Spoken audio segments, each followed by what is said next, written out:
देखते हैं बेटा कैपेसिटेंस क्या होता है। Charge storing capacity, charge storing capacity of a conductor is called capacitance.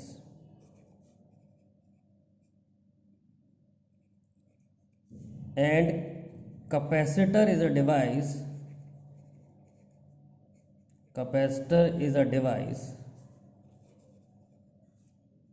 which store charge, which store charge or energy. तो बेटा किस एलिमेंट में इलेक्ट्रोस्टैटिक एनर्जी स्टोर होती है उसको हम कैपेसिटर कहते हैं। मैं आपको दिखाता हूँ कैपेसिटर कैसा होता है। देखिए ये सर्किट है, इसमें ये जो है ये जो कैपेसिटर है, ये कैपेसिटर है। देखिए this capacitor, this is also a capacitor. ये नेगेटिव एंड है इसका और इस तरफ पॉजिटिव एंड होगा। तो ये आपने देखा होगा कई सर्किट में लगे होते हैं, ये सारे कैपेसिटर होते हैं। और देखिए ये जो है ये इतने सारे कैपेसिटर लगे हैं। This is a PCB of any electronic device, तो इट इज पीसीबी, तो प्रिंटेड सर्किट बोर्ड। तो प्रिंटेड सर्किट बोर्ड इसलिए कहते हैं ऐसे क्योंकि इसमें सर्किट का जो करंट होता है कहाँ कहाँ फ्लो करेगा वो प्रिंट होता है। तो PCB full form is printed circuit board. तो ये कैपेसिटर है, एक डिवाइस ये लगा हुआ है। ये आप ध्यान से देखें, एक पतला सा डिवाइस है, उसके ऊपर रंग बने हुए हैं। ये रेजिस्टेंस है, इन कलर्स से हम पता कर सकते हैं कितना रेजिस्टेंस है। तो सर्किट में मेनली तीन तरह के एलिमेंट होते हैं। One is capacitor, other is inductor and third is resistor. इसके अलावा एक होता है ट्रांजिस्टर, एक ट्रांजिस्टर होता है, ये ट्रांजिस्टर है। एक ट्रांजिस्टर होता है, ये ट्रांजिस्टर है। इसमें तीन पॉइंट निकल रहे होंगे, एक एमीटर, एक बेस, एक कलेक्टर। 3 पॉइंट होंगे, एमीटर, बेस, कलेक्टर। कैपेसिटर में केवल 2 ही पॉइंट होते हैं, पॉजिटिव और नेगेटिव। और अगर बहुत सारे पॉइंट्स दिखें, कम से कम 20-25 पॉइंट दिखें, 10-12 पॉइंट दिखें, तो उसमें उसको हम कहते हैं आईसी। वो होता है प्रिंटेड आईसी, इंटीग्रेटेड सर्किट। देखो जी दिस इज एन आईसी। आप देखिए इसमें कितने सारे पिन्स हैं, 1 2 3 4, बहुत सारी पिन्स हैं। तो ये एक आईसी होती है। एक आईसी में बहुत सारे कंपोनेंट्स होते हैं, एक आईसी में बहुत सारे कंपोनेंट होते हैं। तो अब हम आज जो हम पढ़ेंगे वो मेनली कैपेसिटर के बारे में पढ़ेंगे। तो कैपेसिटर एक डिवाइस होता है which store energy and supply energy at once, and supply energy at once. एकदम जो एनर्जी दे देता है वो होता है कैपेसिटर। बैटरी से एकदम एनर्जी नहीं मिलती है। जैसे पंखा स्टार्ट करना है, फैन स्टार्ट करना है, तो फैन को एकदम एनर्जी चाहिए। ये एनर्जी उसे किससे मिलेगी? फैन के कंडेंसर से। कंडेंसर और कैपेसिटर एक ही चीज़ है। मैं आपको एसी का दिखाता हूँ, एसी का कंडेंसर। देखिए ये एसी का कंडेंसर है, इसमें 2 पॉइंट्स हैं, एक पॉजिटिव होगा एक नेगेटिव होगा। ये एसी का कंडेंसर है, ठीक है। इसका सब लेबल वेबल सब हट गया है, लेकिन इट्स अ कंडेंसर, ये मुझे मालूम है।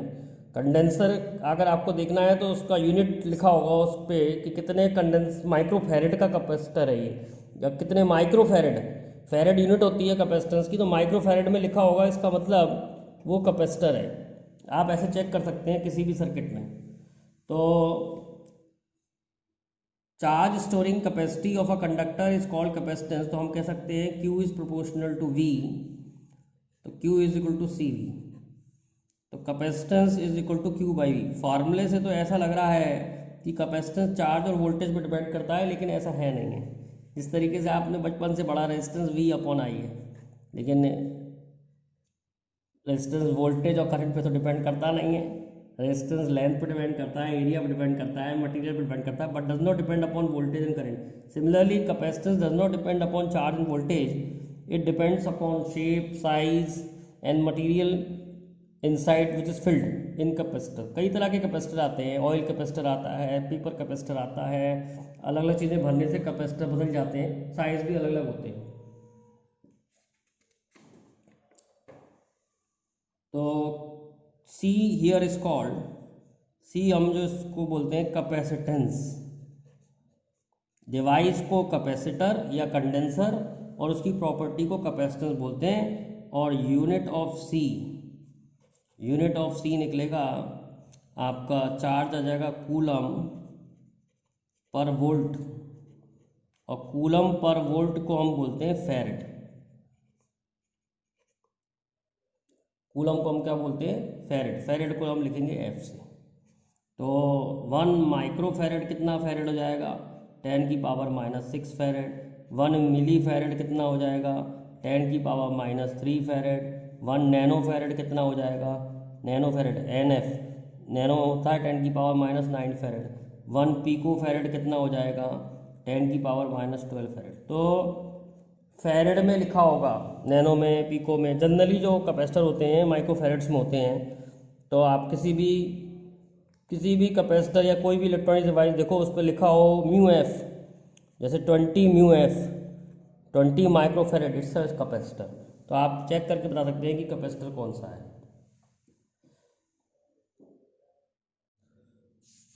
तो हमने देखा कि कैपेसिटेंस वैसे किस पे डिपेंड करता है, मैं लिख देता हूँ, आगे प्रूफ भी कर देंगे। Capacitance depends upon shape and size of conductor. Capacitance depend upon shape and size of conductor. It depends upon medium. It depends upon medium which is filled inside.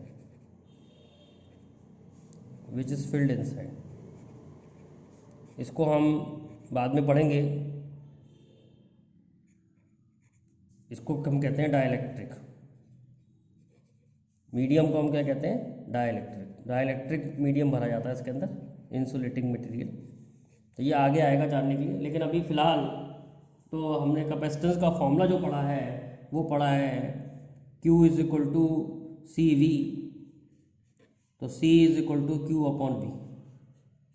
तो it is also defined as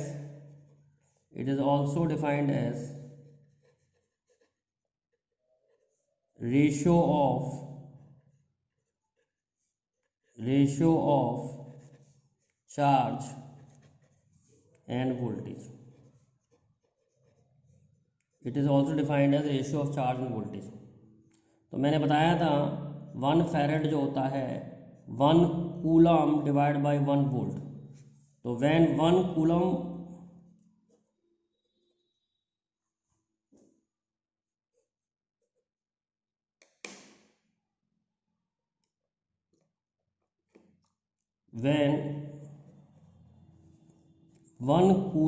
of charge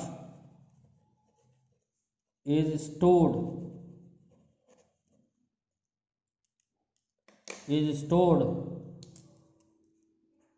in a conductor at 1 volt, then its capacitance is called 1 farad. Farad बहुत बड़ी unit होती है, छोटी unit होती है micro farad, pico farad, nano farad, जो use में आएंगी। अब देखिए, हमने कैपेसिटेंस के लिए देखा था Q प्रोपोर्शनल टू V, तो V will be also proportional to V। तो Q प्रोपोर्शनल टू V है, तो Q और V का ग्राफ बनाएंगे तो it will be straight line, जिसका slope tan theta charge upon voltage होगा, और चार्ज अपॉन वोल्टेज कैपेसिटेंस होगा। यानी जितना ज़्यादा स्लोप होगा इस केस में, मोर slope more capacitance, more slope more capacitance.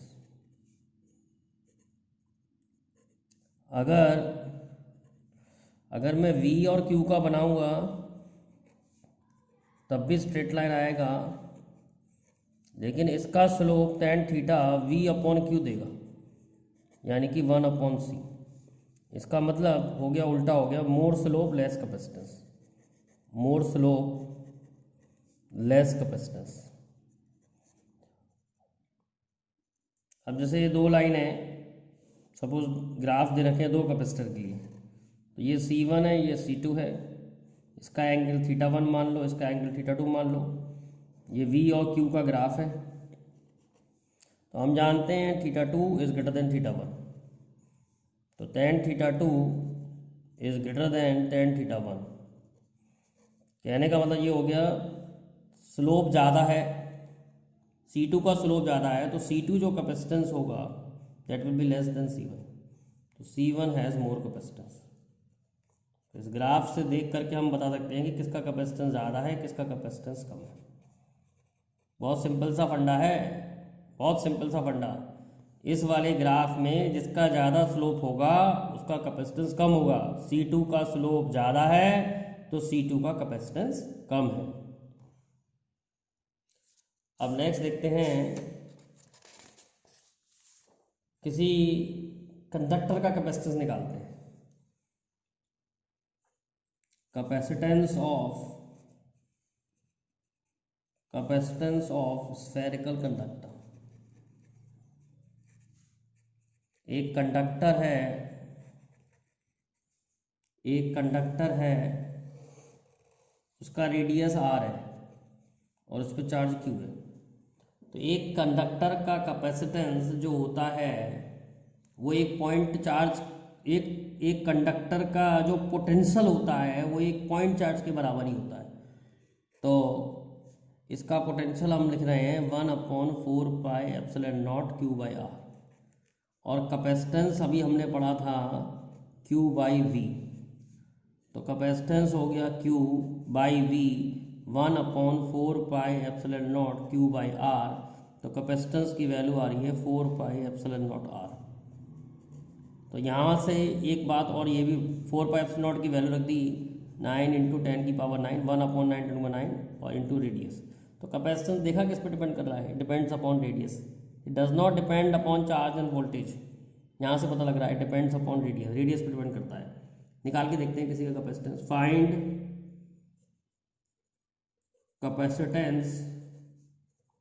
Find capacitance of a conductor